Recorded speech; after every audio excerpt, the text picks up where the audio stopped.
Kicks ass. All right. All right. Can you crank the lights back up? Thank you. What was I about to do? I was about to say something. Oh, yeah. Quiz. Too bad for you guys. Quiz on 9-2 and 9-3. This Thursday.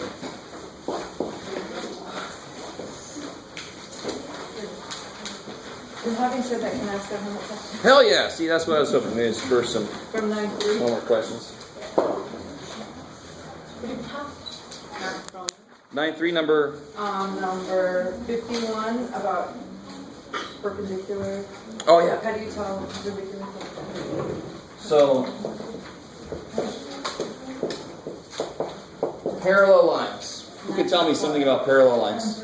They have the same. Parallel lines are the same. They will never. Go ahead. The same something. They never Intersect. So like that. They have the same slope. They must have the same slope. If somebody had a little bit different slope, it would be rising faster than the other dude. They would meet somewhere, right? Cool. So they must have exactly the same slope. Exactly the same slope. So this is line 1 and this is line 2. And slope 1 equals slope 2. Right. Just got to make it more mathematical. Perpendicular.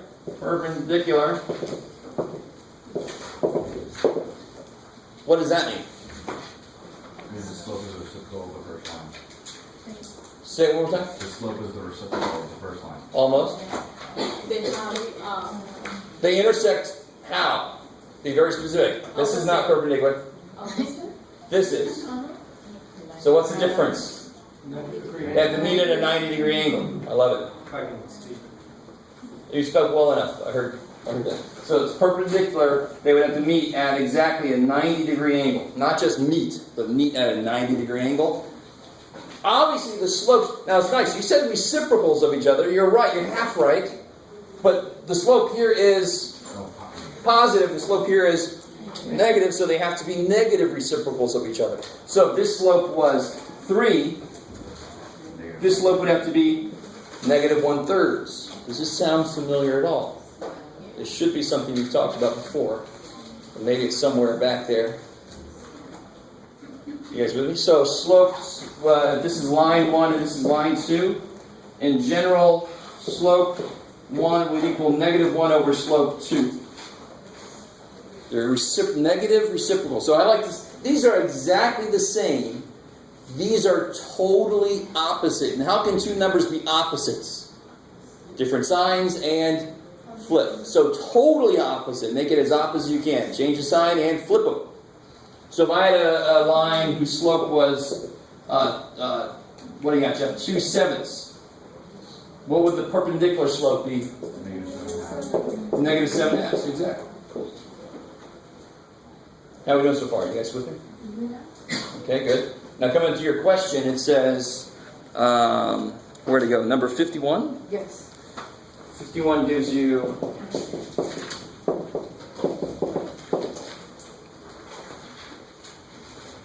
it says, are these parallel, perpendicular, or neither? So how can you tell? What was all this predicated on? Comparing the what? Compare the slopes. So how do I determine the slopes of those two things? So you know that you have to put y equals. Good, solve for y, right? If I put it in an mx plus b form, the slope will pop out of me. So how do you solve the first one for y?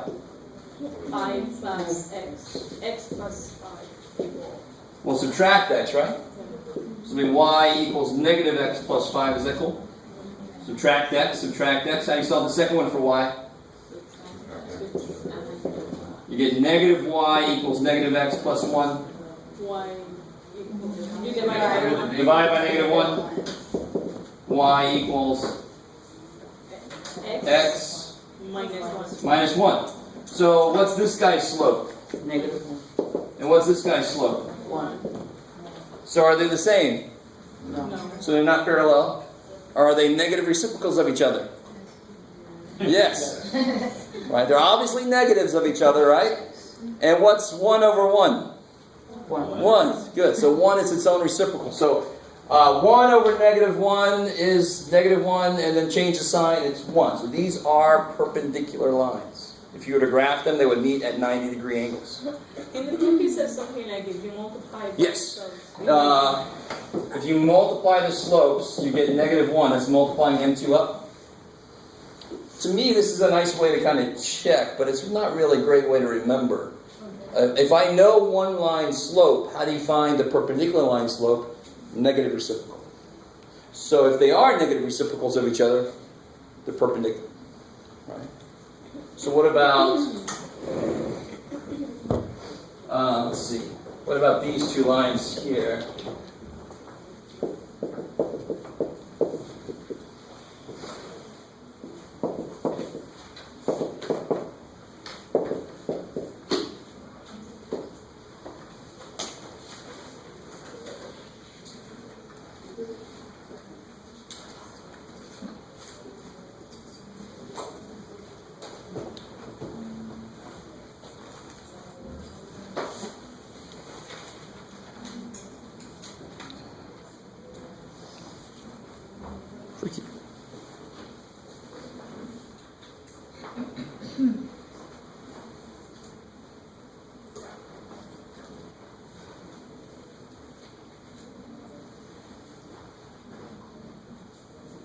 Of course, what are you guys doing?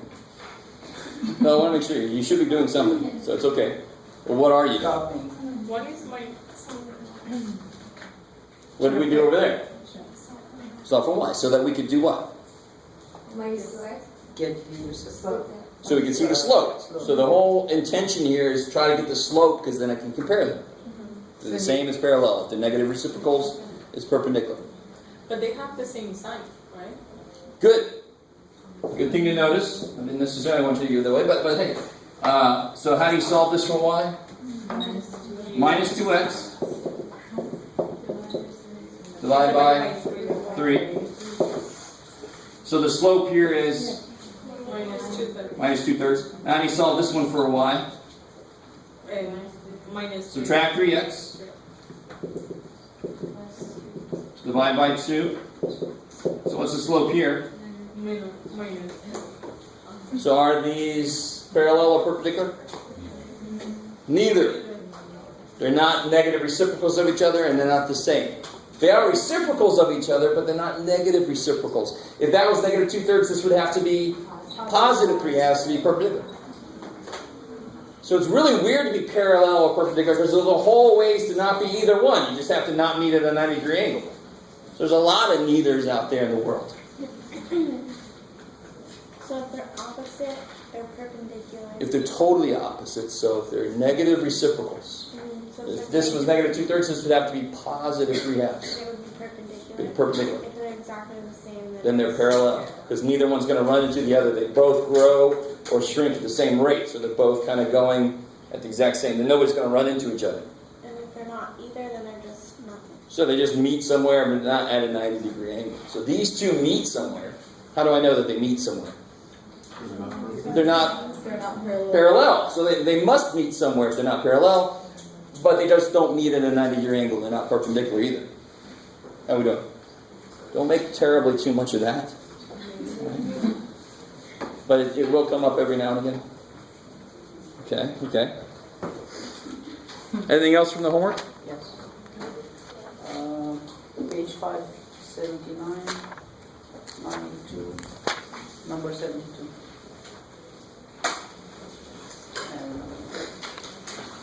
Oh yeah. So Brandon wants us to figure out his phone bill for him.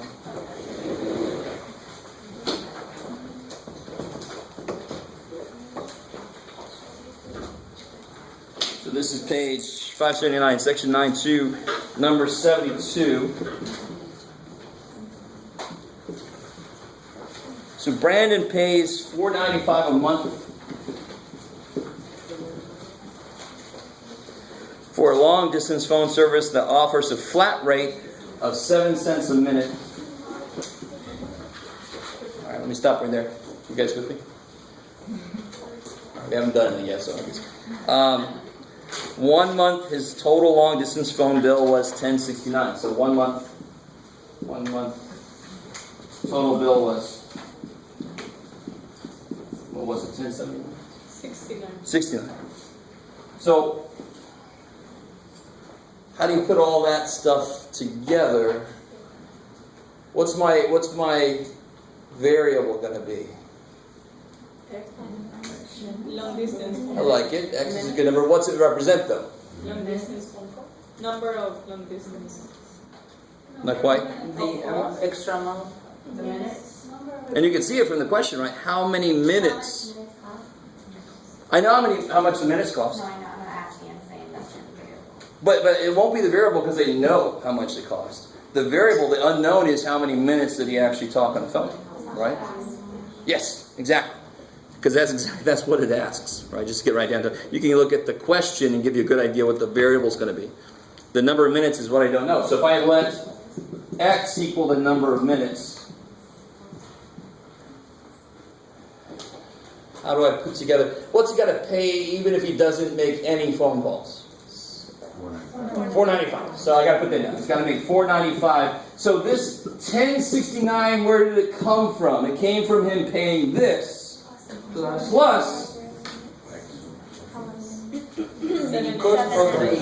close. This is not quite right. This would so desperately suck. You see how much a minute would cost? A minute would cost $7. $0.7. So 0.07. Good. Because it's 7/100ths of a dollar, right? That's 7 cents. This is in dollars. This has got to be in dollars also. Your units have to agree. Be really careful about when they give you cents and somewhere else they give you dollars, or they give you minutes and somewhere else they give you hours. You got to make sure the units agree. Okay. So you guys had your hand up. Was that just to say that? Did you also put X over did you divide it by Not really, because if the unknown is minutes and I talked for 3 minutes, how much additional money do I have to pay? 3 times. 3 times 7. So it's got to be a multiplication between the number of minutes and this is 7 cents per minute. Yes? I mean, it equates to the same thing, but would it still work to put X and in parentheses 0.7 cents? And then that way you... Well, 0.7 would be 70. Well, I mean 0.07. You know, Dollars. X and then, yeah. Sure, yeah, it's the same. It still means the product here, but this just looks more like what we're used to, coefficient and variable, right? Cool. By the way, I don't know if I've said this yet, but you guys know that the bowling alley down at the bottom of the hill, Fletcher, you know the bowling alley? Every time I go by there, I want to go in there and just be that person that points out that this is less than a penny. That is 0.99 cents. That is less than 1 penny. It's not a full penny. And they want me to pay that per hour. I'm like, no problem, man. Maybe get some change out of my car and I could play all day. Anyway, sorry. That's a little pet peeve of mine. People not understanding freaking decimals and stuff. So if you had no problem with that, please have a problem with that. You should have a problem with that. You either write 99 cents or you write $0.99, right? 0.99 cents is quite the deal. Like, is this every day or what? All right, let's do this. So I'm just not that big of a dork yet to actually go in there and do that. I'm like a principal. You know? Here you go, fine sir. There's 1 hour and a little tip for you. A penny. All right. So how do I solve this?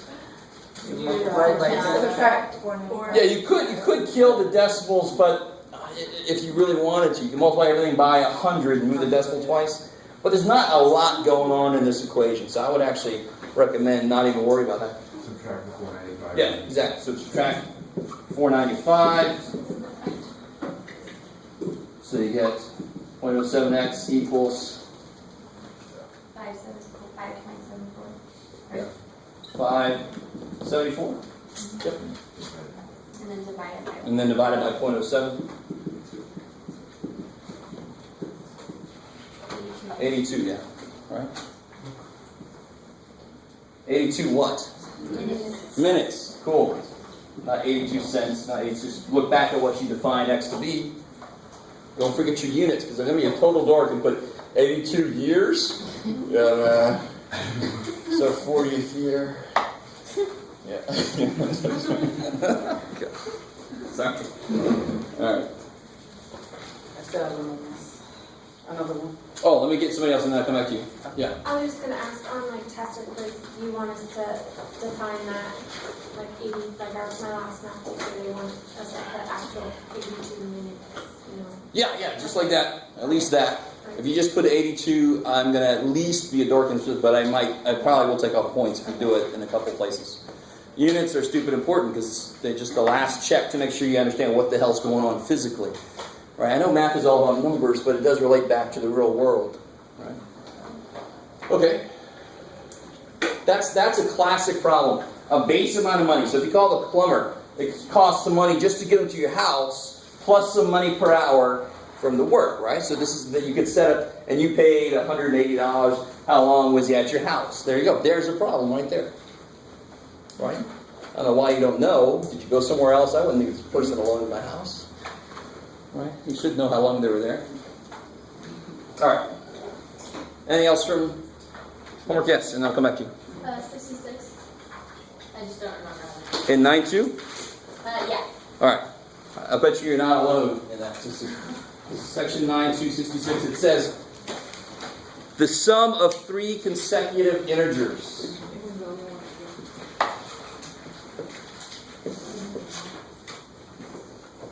The sum of 3 consecutive integers is something. 195.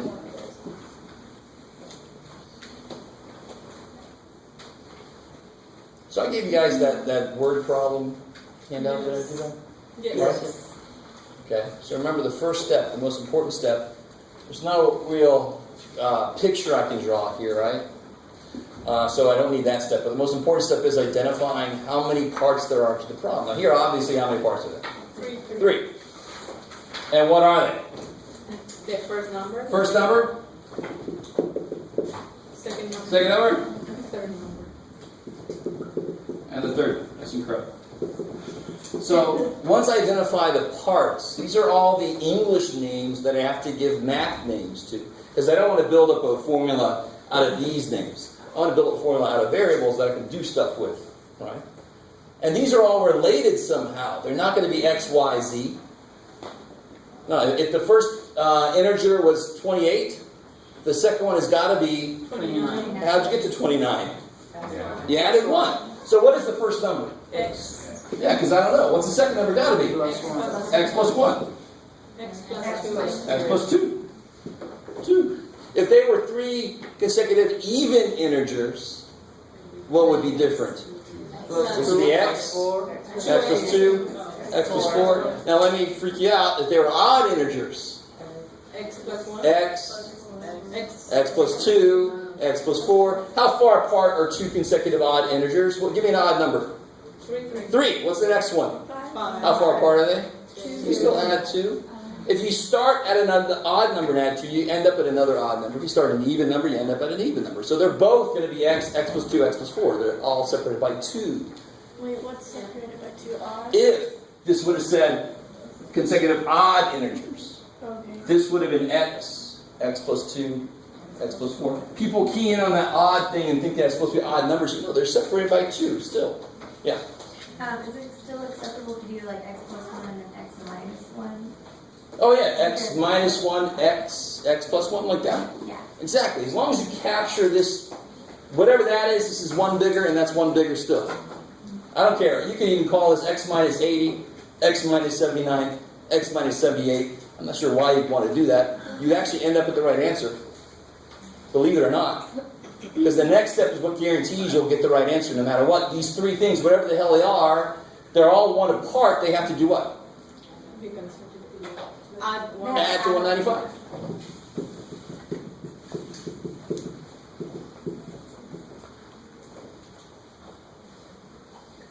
Now, right now, you guys probably don't believe me what I just said. So I'm tempted to do this whole problem again and put whatever the hell I want to here. All right? Maybe I will. So how do you, now solving this should be the easy part. Yeah. So just divide by 3 and then fill in x, what you get, and then plus 1 and then plus, or did you minus 1? Wait a minute, what happened? So take 195 divided by 3. No, that's the other way. I would need to see some algebra. I need to see some algebra. Which doesn't just mean write some x's somewhere. It means use them to set up an equation. So I want to say this real quick. The name of this course is what? Intermediate algebra. So there are word problems that you can get the answer to without using x at all. That's awesome. This is algebra class. So we're going to give you problems that are relatively easy, so you know what the answer should be, so you feel a little more comfortable with the algebra. Right? So you see the answer, oh, I knew it was going to be that, kick ass, I see it. That doesn't mean that you just go ahead and do it the way without algebra. This is algebra class. We've got to learn algebra. So if you get a word problem, you get the right answer, but you didn't use any algebra, I'm going to take most of the points off. Because this is algebra class. Right? Does that make sense? I teach 120, which is a problem sometimes. I haven't done it in a while. It's a problem-solving course where you could use algebra or you could use almost anything else. Then you're able to do whatever they want to. Because supposedly you know algebra once you get there. Right? Here we're learning algebra. Is that how I saw this? 3x plus 3 plus subtract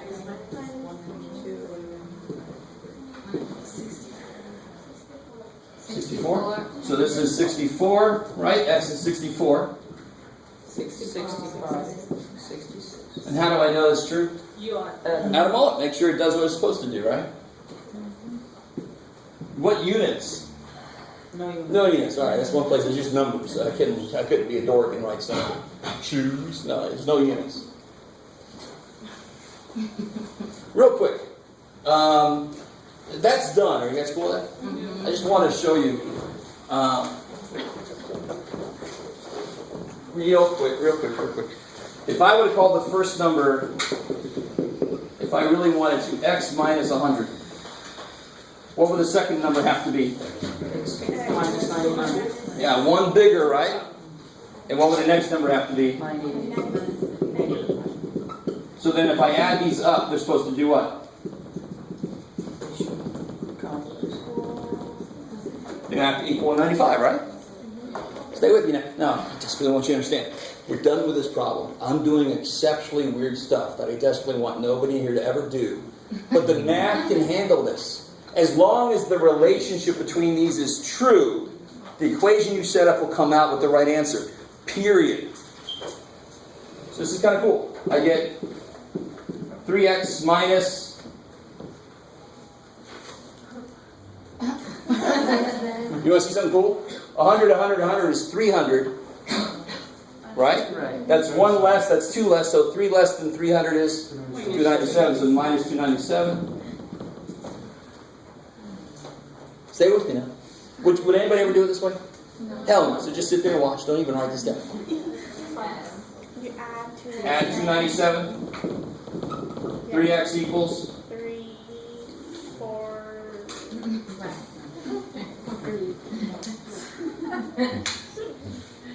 492. good. 492. You divide it by 3 and it equals 6. 164. Yeah, see, it doesn't equal 61. So am I full of shit? 3 goes into 492. 164. Sorry. Yeah. So what's the first number? What's x? 164. What's 164 minus 100? 64. 164 minus 99? 63. Minus 98? Careful now. Same answers, right? Math can handle that. As long as the relationship is true, the equation you set up must give you the right answer. Period. Of course, why the hell would I do it? I'm going to do this, of course. But that is open. You can say this is x minus 1, x plus 1. The relationship is true. You'll get the right answer. So you do that always when you're looking for the sum of 3 consecutive integers. Yeah, 3 consecutive integers will always be set up like this. Right? Will it ever ask for like more than 3 consecutive integers? It could, and then you just have a fourth one. That would be x plus 3. Yeah. So let's try this. Let's make a problem real quick. Somebody give me 3 consecutive odd numbers. Double digits preferably. 13. All right, so 27, 29, 31. What do they add up to be?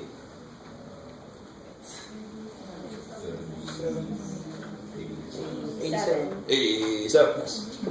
So the sum is 87. So we could create a word problem now, right? 3 consecutive odd numbers add to 87.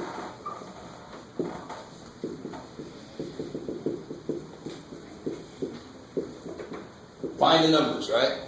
So what would the first number be? X. Let's forget that we know. I was waiting for somebody to go, 27. No. First number, X. Second number, X plus 2. X plus 2, because odd numbers are separated by 2.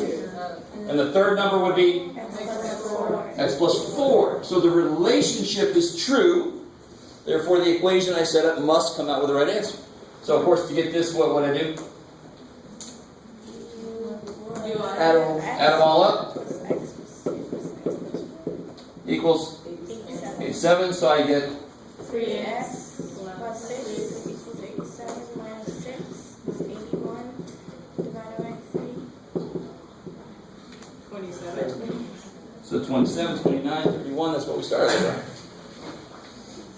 So there's how I make some of the word problems I give you. I start with the answer, make the equation, make the relationship, and then I let you set up the equations and all that kind of stuff. Right? Of course, in real life, the real world would throw the situation at you, and we figure out the answers to it. Right? Not quite the real world yet. Yes? One more homework question. Sure. On 9.3, section 9.3, number 57.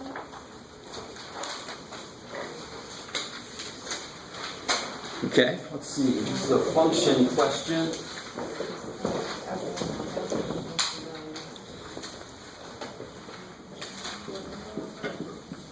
So they give you f of x is 5x squared. And they ask you, for example, part A says, what is f? How do you say this? Function of F of negative 1. Because how would you say this? Square root of 9. So the square root is a function of 9. So that of tells you you're not multiplying f times negative 1. It's negative 1 plugged into f. So that pretty much tells you exactly what to do. How do you figure this out? Yeah, wherever I see x, I replace it with negative 1.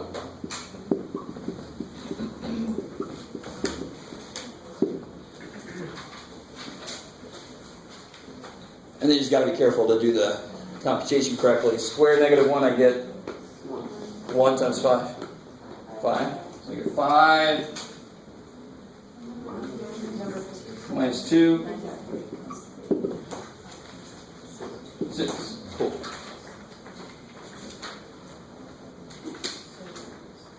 So here's the freaky one. So if I put any number in here, let it be easy.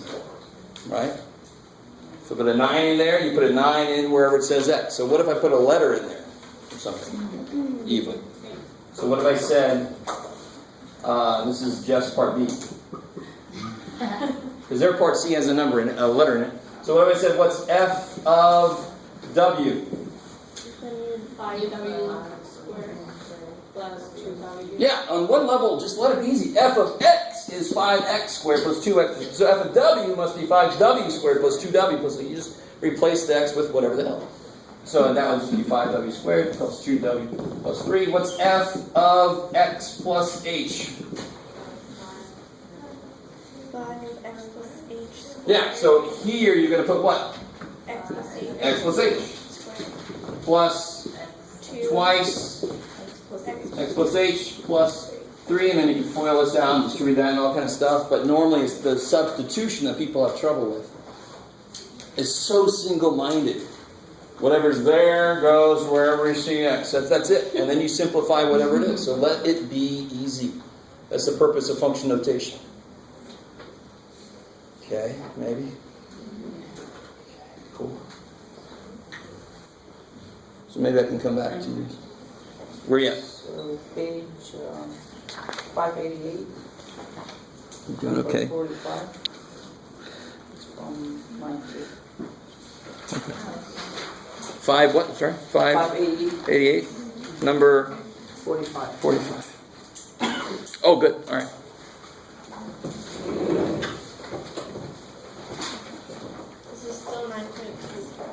This is 9.3.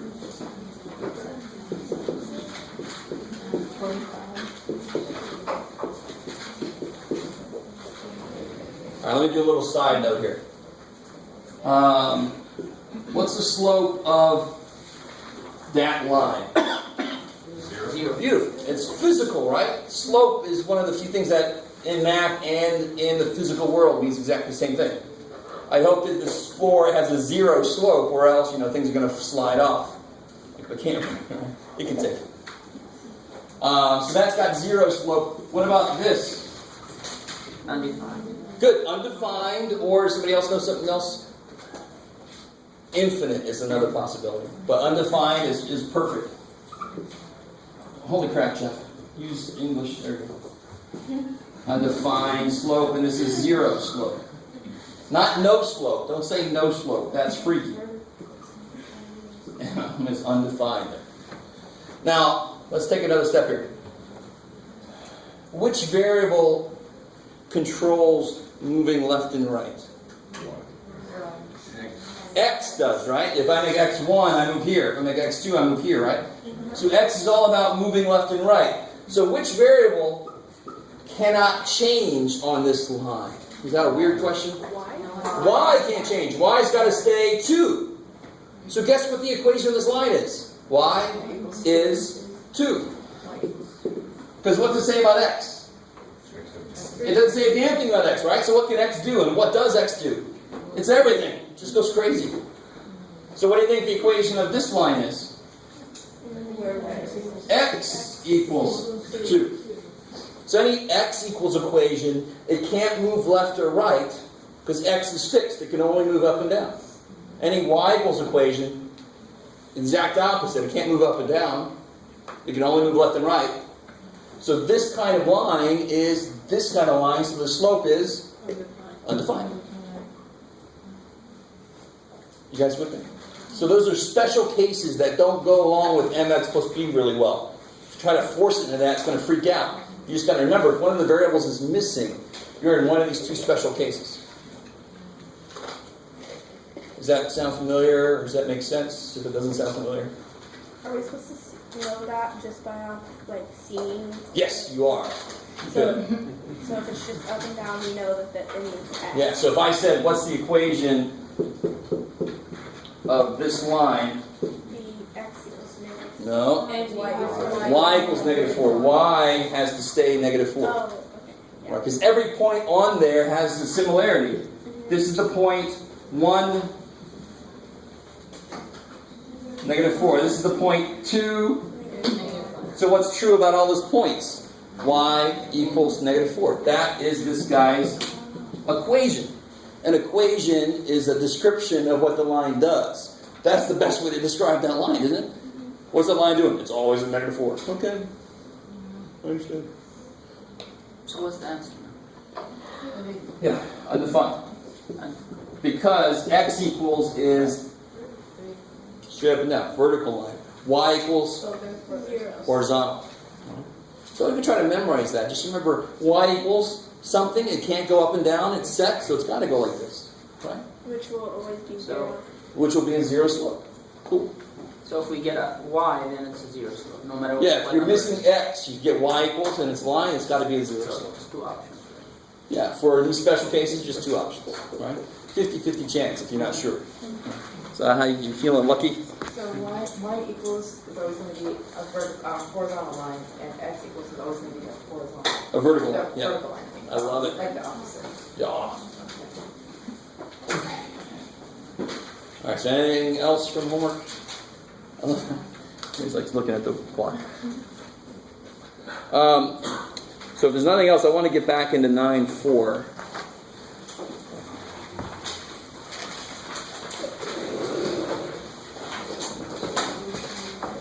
Pretty sure we made it decent distance through here. Remember, if I give me 3 ways to solve a system of equations. So the algebraic ways are elimination and substitution. Right? substitution was like banana. You just don't know where to stop. And then, what's the third way, basically? Graphically, I like it. And graphically, what would you do? If you had a system of two equations, you take each one and graph them. That's crazy. And see where they intersect, because that's for the one point that's true for both, right? That's really what this is asking. When are both of these lines true? And I think I said last time, I try to get you to understand why we graph things in the first place. Why do we graph things in the first place? Show what we mean by the math. That's crazy. Like this here, for example. How many answers are there to this? A bunch. Right. What did you say? Well, no. I thought you said a little bit. I was like, it's very specific. If x is 2, y is 4. So what's one point this line goes through? 4, 6. 2, 4. Yeah, so if x is 2, y is 4. If x is 4, y is 2. If x is 8, y is... -2. I love it. Sweet. As long as those two add to be 6. So that line describes the relationship between x and y. Right? That equation describes the relationship. How long would it take me to finish this list out? For the rest of all time, right? I don't have that much time. So the way we do it is we graph the few things we've gotten. 2, 4, 4, 2, 8, -2, right? And then I connect it and I just tell people, you go find whatever other. There's all the answers. And the infinite number of answers, I just gave it to you. So again, the graph is the visual representation of all the answers to this equation. So if I have a second line,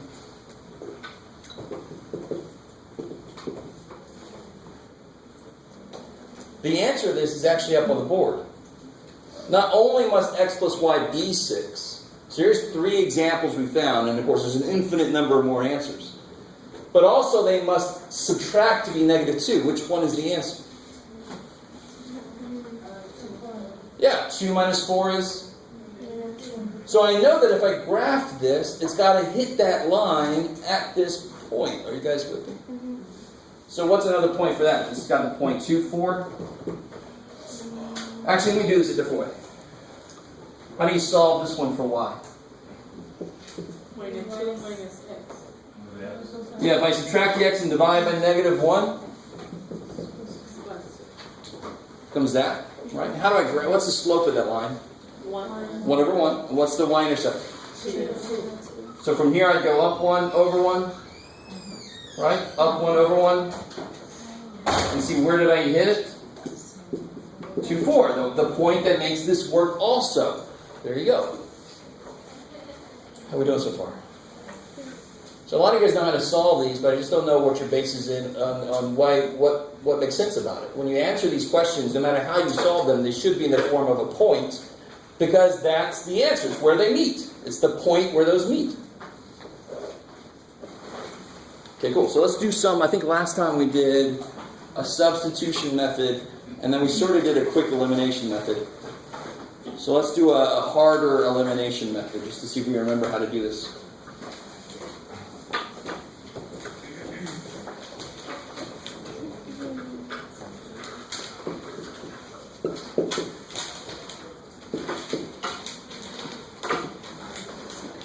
I guess I should make it work.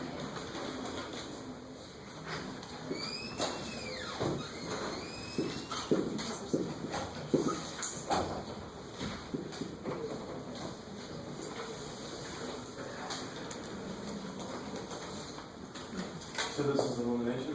Yes, elimination. I like it.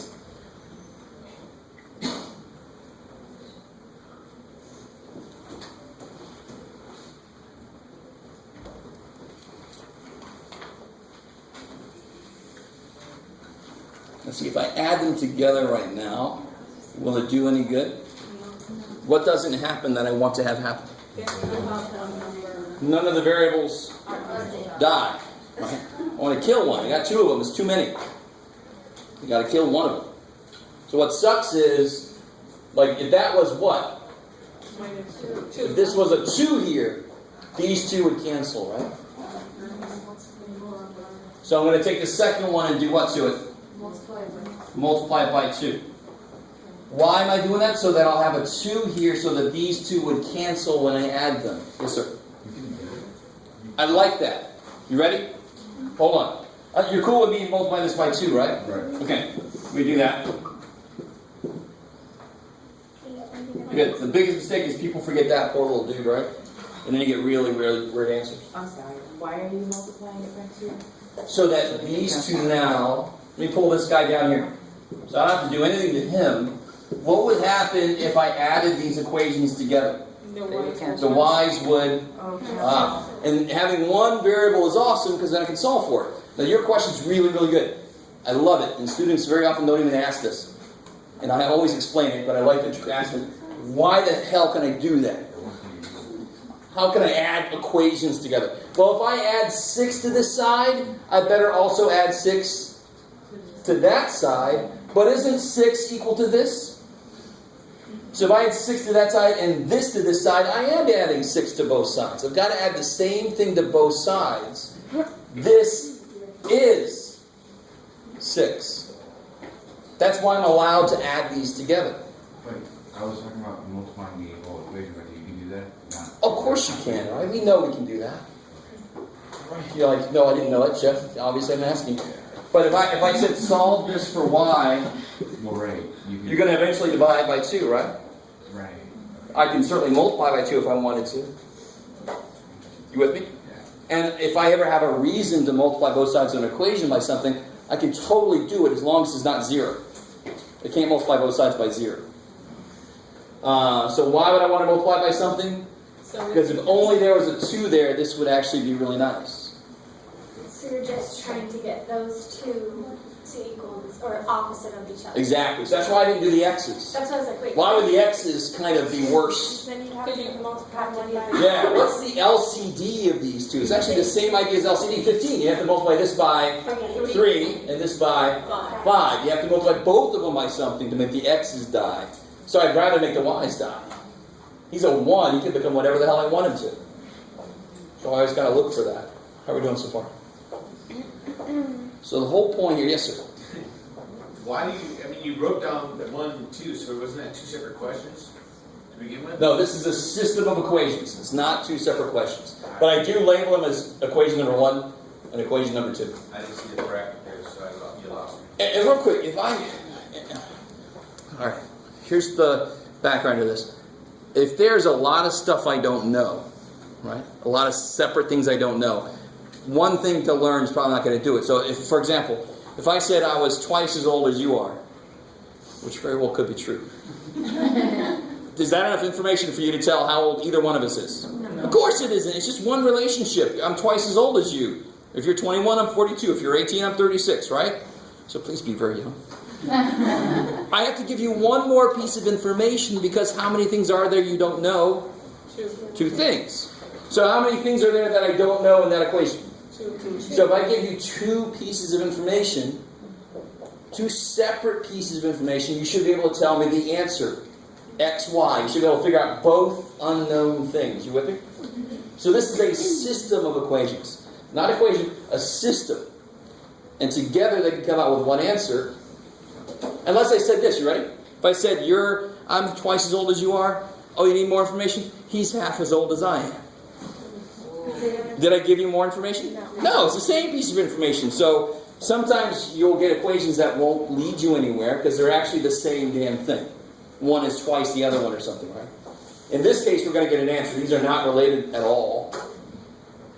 So here, I just took this guy and doubled it, left this guy alone, because now if I add 6 to this side, I'll get -2, right? And if I add 6, which is this, that is 6. It says it is, right? So if I add this to this side, what do I get? -x. It goes away.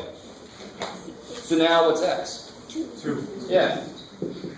X is 2. So how do I figure out what y is? Plug it in. Plug it in. Where would you plug it in? Anywhere. Any of them. I would pick this one Because y is almost by itself, right? Just because. So if I plug it in there, so if I plug -3, so I'm taking the second dude, -3 times 2, because x is 2.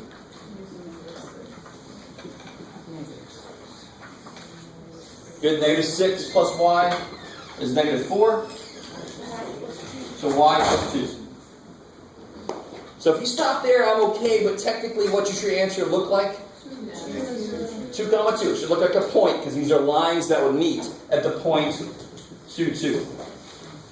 If you graphed these, they would meet at the point 2, 2. How we doing?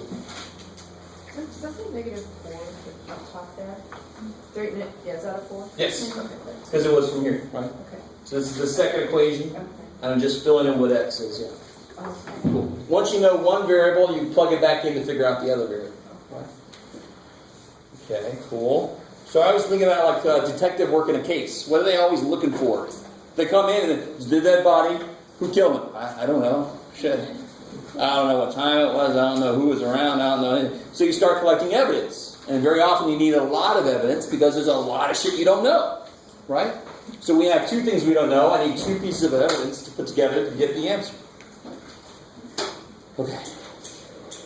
So you guys try this. So solve this with elimination.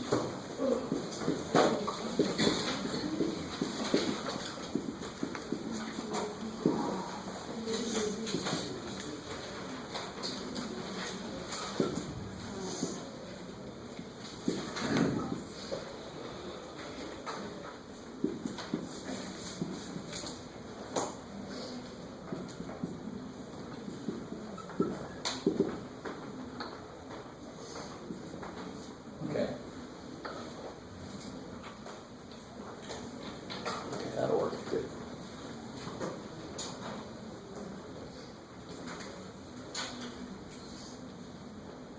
So try to solve that.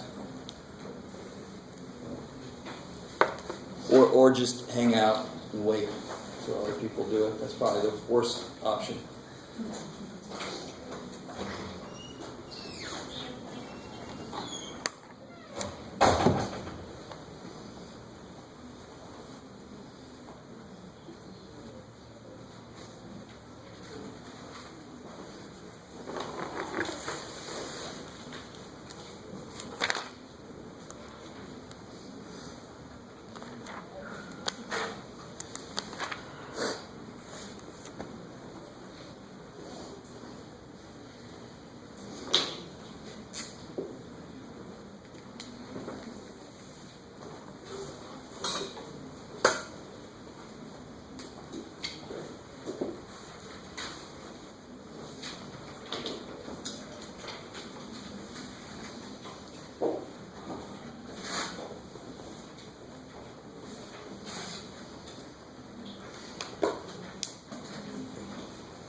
Yeah, I wouldn't want to subtract because then you make it easy. -6. Always make them opposite sides, so then I'm adding.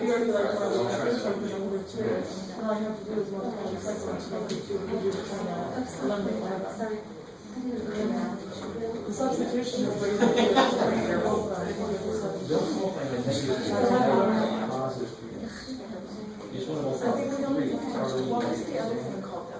So then that would still get the change. to make it I don't know what it's called. I always forget what it's called.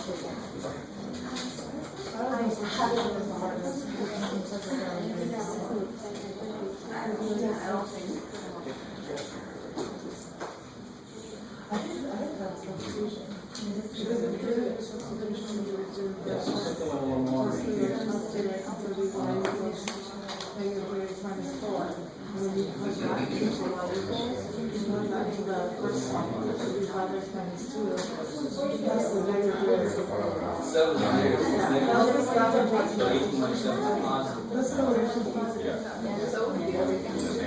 Check is a good idea.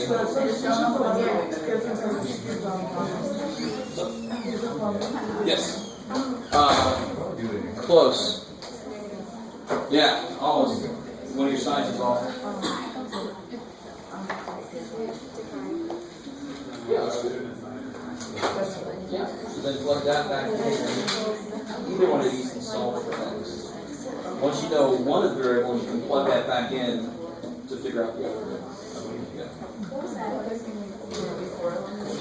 Substitution. So we'll do this with substitution also, just to see what it looks like. All right. So which variable are you going to try to kill? I would kill X. If you could kill Y, but then you have to multiply this one by 5 and this one by 4, because the LCD there is like 20, right? The whole purpose is to make the coefficients the same number of different signs so that they would cancel. So I always pick the easiest one to work with. And if I ever have any kind of 1, that's the one I'm going to work with. So I'm going to multiply the second one by 3. So then I'm going to get... And why am I going to multiply by positive 3? Because these are already different signs. Good. So I'm going to get...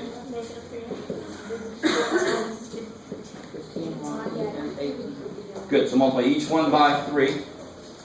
That's what makes it legal. You're going to multiply both sides, right, of an equation. Leave the first one alone.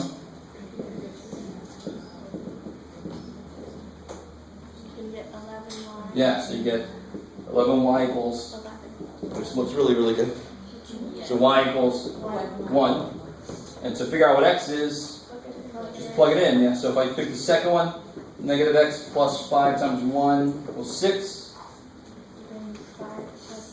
Yeah, subtract 5 and get 1, so x is negative 1. So stopping there is okay, but technically there should be... Yeah, so they would meet at that point if I graph those two equations. Will you take points off if we don't... No, like I said, if you stop here, it's okay, as long as you circle your answers for me. But technically the answer is a point. This is still right. You tell me what the coordinates are, right? The x piece, the y piece. So put them together is just even a little bit better. So let's try this with eliminate substitution. Let's do it again. Now let's try with substitution. How do you? What's the idea behind a substitution? It's kind of given away right there. Yeah. So I want to solve for one letter so I can plug it into the other equation. Right. So which letter is easiest to solve for? You know. Yeah. If I try to solve for any of these other ones, I'm going to get fractions that I really don't need. It would still work. But if I have the option, I'm not going the fraction route. Right? I wouldn't do it. I'm decent in math. And I'm not going to make fractions if I don't need to. Right? Why would I do it? So if I take number 2 and solve for x, how to do that? You divide by... You add x. Oh yeah, sure. I like that. Add x. Then you divide by 5. You move this. No, I don't want to make fractions if I don't have to. Are you trying to find x? Yes. Why am I trying to find x? Because it has no coefficient. It has a 1 coefficient, right? It's not going to make fractions. So subtract 6. So this piece of evidence tells me that x is this. And that came from the second equation, right? One big mistake I see people make is they plug this back into the second equation. And that's what you call circular logic. You're going to end up with like 6 equals 6. Yay. Right? That's like the whole, I'm twice as old, you're half as old, and you put them together and I get nothing. So I've got to use this this in the other equation. I've got to use both pieces of information, right? So I'm going to plug this into the first equation, 3 times x. But what's x? 5. This. So I'm going to replace, I'm going to substitute, here's my fifth puberty, substitute in place of x, I'm going to put what it is. What goes here? Good. So that's the first equation, right? 3x minus 4y is negative 7. But from the second equation, I figured out that x is this. And now how many variables are there? 1. There's the y. I can solve. So I like elimination is very direct. You kill it. This is more subversive. This is like sending a spy in, you know? Send this guy in. So how do you do this? You multiply 15y minus 12. yeah, so 11y equals, that looks familiar. And of course, if I plug that back in, plug 1 in, 5 minus 6 is negative 1. I'm going to get the negative 1 again, because we got y equals 1 before, right? Okay, good. And of course, it shouldn't matter which method I use to say where they're going to meet. They're going to meet at a place. I don't care which method I use. It's got to agree. The answer's got to be the same. I don't choose this method and it goes, oh, now I'm here. No. Okay, cool. It should be reviewed. But I get the feeling that it's a little more than that. Yes? So if they say graph is to find the points, we cannot use none of this method? Exactly. And now, if that was me, I would have some scrap paper, And and I'd figure out the answer, so I know ahead of time where they're supposed to meet, right? I can't say no to that. But I still have to see the graph and stuff and see the meeting. Earlier when you wrote solve system of equations, algebraic, and then you wrote 1 elimination, 2 substitution. When you wrote graphically, are you figuring out how to solve it graphically, or did you just write graphically? I wrote graphically because you could graph both of these equations and then see where they meet. Oh. And that's the whole idea. That would be that I get the same answer if I So did it that way. that was just like on a graph. Yes. You would just write the points. Then so let's do one real quick graphically, and then we'll go on. Let's see. So just to cut to the chase, I'm going to have these already solved for y. Okay.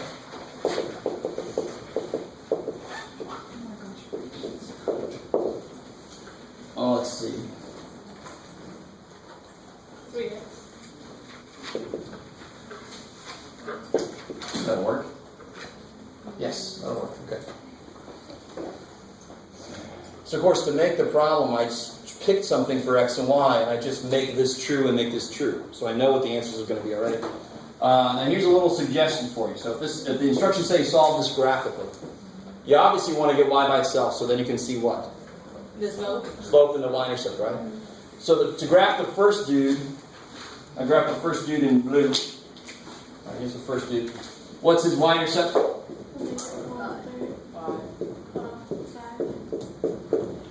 I like that. So yeah, 5, and then the slope tells me to go Down. over 3. I'm going to do this a couple times. Down 1, over 3. Where am I at? 1, 2, 3. Okay, my scale is horrible. So there's that, right? So always do more steps than you normally do. It's going to make it really a lot easier to see where the second line meets it. You might even have to do some. If this is down 1 over 3, now watch this. Has anybody ever shown you this? It's the same thing as up 1, back 3, because those numbers are the same. So I can go up 1, back 3, like that. Still on the same line, right? How do we graph this? This y-intercept is negative 2, and the slope tells me to go up 2 over 1, up 2 over 1, up 2 over kick-ass. Alright, so then make your points big and everything's fine. So what point does that meet at? 3, 4. Good. So those are the numbers I picked to make that, so yes. And then you can check it real quick. 1/3 of 3 is 1. Negative 1 plus 5 is 4. Yay. All right. Twice 3 is 6 minus 2 is 4. Yay. Okay. So this has got to work in both of these. Cool. Okay. Before I let you out of here, I at least want to step a little bit into the next section.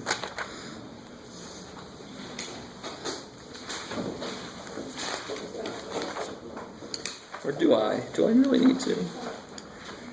Yeah, maybe so. So this is where they remind us about all the definitions involved with polynomials.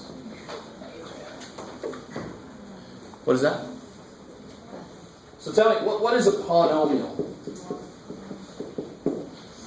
When you have square. Multiple terms. Okay, I like it. It's got many terms. In fact, that's sort of like what the word polynomial kind of means translated. Well, yeah, it has a bunch of terms in one expression. I like it.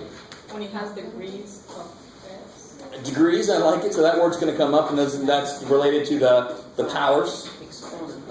Exponents, yeah. Here's, let me give you not a polynomial. Let me give you a couple examples of what's not a polynomial. This is not a polynomial. This is not a polynomial. This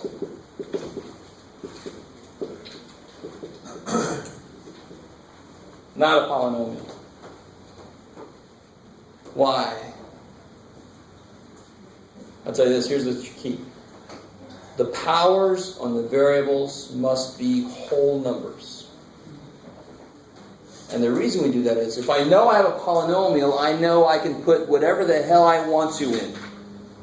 My inputs could be anything. So what's wrong with this first one? What input can it not handle? Diffraction. Yeah, what input can it not handle? Diffraction. What can I not put in for x? 0. 0. What can I not put in for x here? 0's okay. 1's okay. I can't take the square root of a 3. negative number, so I can't put negative numbers in there. And this is really the same as that, isn't it? Because what's y to the negative 1? 1 over y, so I can't put a 0 in for y. You guys with me? So specifically, a polynomial could be any collection of numbers and variables where all the powers of the variables are whole numbers. 0, 1, 2, 3. That's a polynomial, right? Here's 1, 2, 3 not polynomials. Here's 1, 2. What's another polynomial? 2x cubed plus 7x. I like it. Cool. That's a polynomial. That's a polynomial. No. Yes. Totally is. What's the power on the x? 0. If it was a 1, I would see it. It's a 0 because that would make it a 1, right? That would make it a constant. So this is a polynomial. It doesn't have any variables at the bottom. It's just always 7, but who cares? It's fine, right? Specifically, this is a monomial, like monocle, one last piece, right? A monomial, it's one term. What's this guy? Trinomial. Binomial, Does he have 2? because he's got 2, like bicycle. And of course, this guy is a trinomial. Right, so try anything one time because he's got 3, like tricycle. Cool. Like anything beyond that, thank God they just said the rest of it is polynomials. Poly meaning many. So we didn't go 4th, 5th, 6th, thank God. So that's enough for today. Next time we'll continue with the definitions for polynomials and we'll do some factoring stuff. More factoring stuff. Yeah, quiz 9293. I just want to make sure if we're going to do them,